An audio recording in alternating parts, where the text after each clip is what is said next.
We moved from California to Oklahoma in the summer of 1980, so my husband could attend a little-known but well-funded pharmacy school. The small town we lived in was geared toward all things university, and we thought raising our 3 girls in such an atmosphere would be a very good thing. Unfortunately, it was the height of a short-lived oil boom, and between the returning college students and the influx of oil field workers, housing was in very short supply. With only 3 days left on the U-Haul rental and money and optimism dwindling fast, we got out the atlas to look at the surrounding rural farm towns, hoping to see if we might find the odd or even abandoned farmhouse that somebody might rent to us at a reduced rate in exchange for fixing it up. Fortunately, gas prices were pretty low because we spent hours driving with the kids around the countryside, stopping in rural diners, post offices, gas stations, and general stores in hopes of finding someone willing to rent to an out-of-state college student, his wife, and 3 kids. A tall order. Just before sunset, we stopped at a little country store to get something for the kids and to let them take a break from sitting so long in the car. The woman behind the counter, while not overly friendly, listened to me while I told her about our problem and directed me 2 miles down the road to an elderly farming couple that still had their original old farmhouse, still sitting empty on an acreage near a creek. It was lonely, fairly isolated, and in serious need of a good cleaning, but a godsend. The house was a small, white, poorly insulated 1930s single-story with 2 bedrooms, 1 bath, a basement, and an added-on room that must have served as a workroom or a laundry, which we used as a playroom for the kids until the weather got too cold. The wide front porch faced east. The house sat quite a ways back off the road and had a large, unpaved, circular driveway lined with several large jack elm trees. Out behind the house were 2 barns, a pump house, and an old wooden single-car garage that leaned a little to the north. This part of the farm sat at the bottom of a long, steep grade, surrounded by fields, and across from a little creek, the length of which was shielded from the road by a thick stand of brush and sumac. There were several stands of woods and creeks in the area, and very few farmhouses, the closest being maybe half a mile away. I guess all this detail is necessary to help set the scene for my story. It was at the end of summer, but not yet chilly.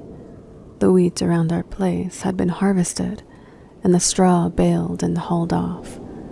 The winter wheat, not having been planted yet, left the field standing in stubble. My husband had been studying all day for a test, and the girls had long been tucked into bed. Before he declared himself finished for the day, it must have been around 11 o'clock. It was always his habit to go for a walk before bed when he had been at the books for several hours. His path would take him down the driveway to the paved road, turning north to continue along the wheat field to the section road, then west past the remnants of an old farmhouse with a barely standing windmill, then to a bridge that crossed another creek, and then finally back to the house, the same way he came. The whole round trip would have been a little less than 2 miles. He had walked it so often, I think he could have found his way in his sleep, and he never bothered to take a flashlight, never felt the need. Even on a moonless night, the country dark was such that your eyes became accustomed to it, and the starlight was adequate to provide enough contrast between the light and dark shapes along the road. When Gus got ready to leave, I turned the television on low to watch the news while I waited for him to return. The front door lock was a cranky, ancient thing that took a skeleton key and was sometimes difficult to open, but my husband always insisted I lock the door while he was gone. I'm not sure how much time had passed since he'd left, or if I had even dozed off for a bit, but I was gradually aware of something that made me uneasy. It was a sound approaching the front porch, a pounding sound that I realized I had been hearing for several seconds. Suddenly it flew onto the porch, and there was Gus, banging on the door and yelling for me to let him in, and quick.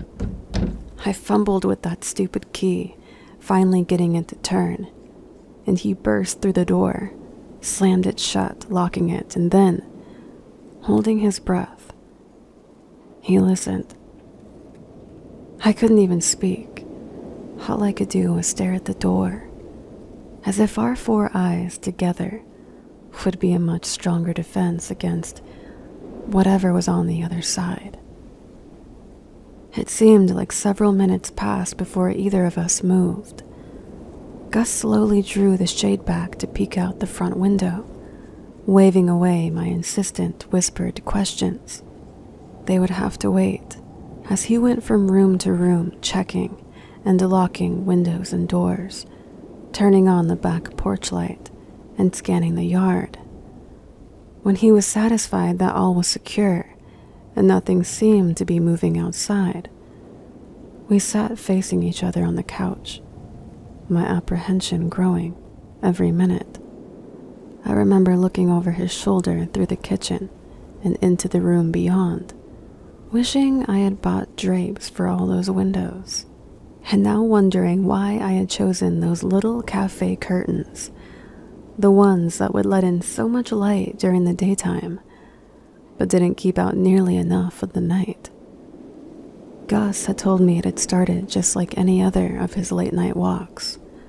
He was too wound up to sleep, and the exercise would tire him just enough to get a good night's rest. There was no moon, no wind, and it was one of those nights that seemed to carry even the smallest sounds for a great distance. He said it made you want to walk as silently as you could, your footsteps sounding too loud in your own ears. He passed under the jack elms to the paved road, turned north and walked along the barbed wire fence separating the fields from the pavement.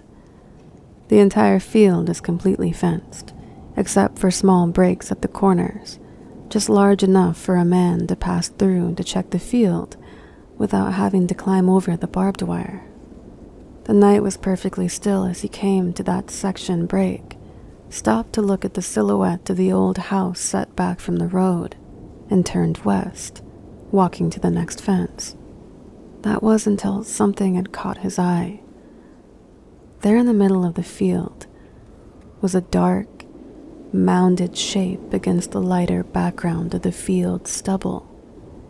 He said he assumed it must have been a boulder, but it seemed odd that he hadn't noticed it before, and it didn't seem likely that a farmer would have left such a large obstacle in a field that was harvested by combines.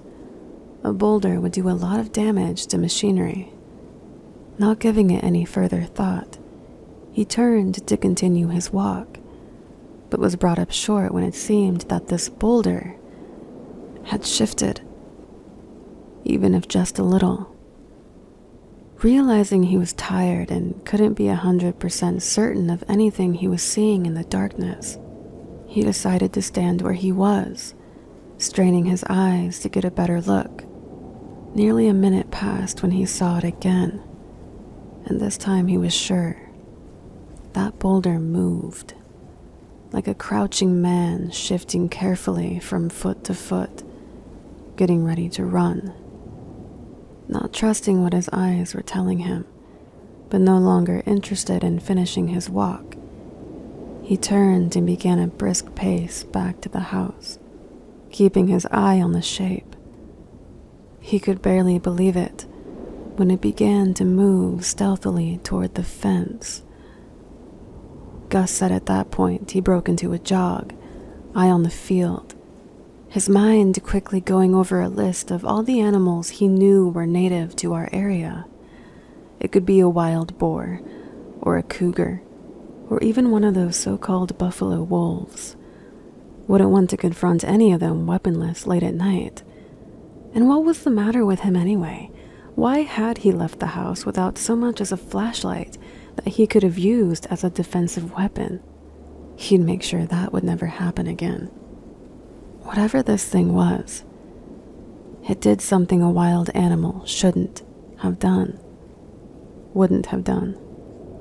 It anticipated his path.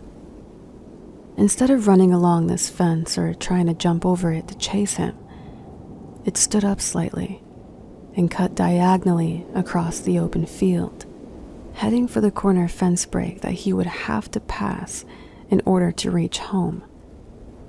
It was trying to cut him off. What kind of animal would do that? At this point, his head was thrown back, his arms were pumping, feet pounding the ground and not daring to look back. He told me if he'd had enough breath, he would have started shouting for me to open the door before he got anywhere near the house, and thought that any second he would feel tooth and claw land on the back of his neck as I struggled with the door to let him in. It was his feet hitting the driveway that had first alerted me.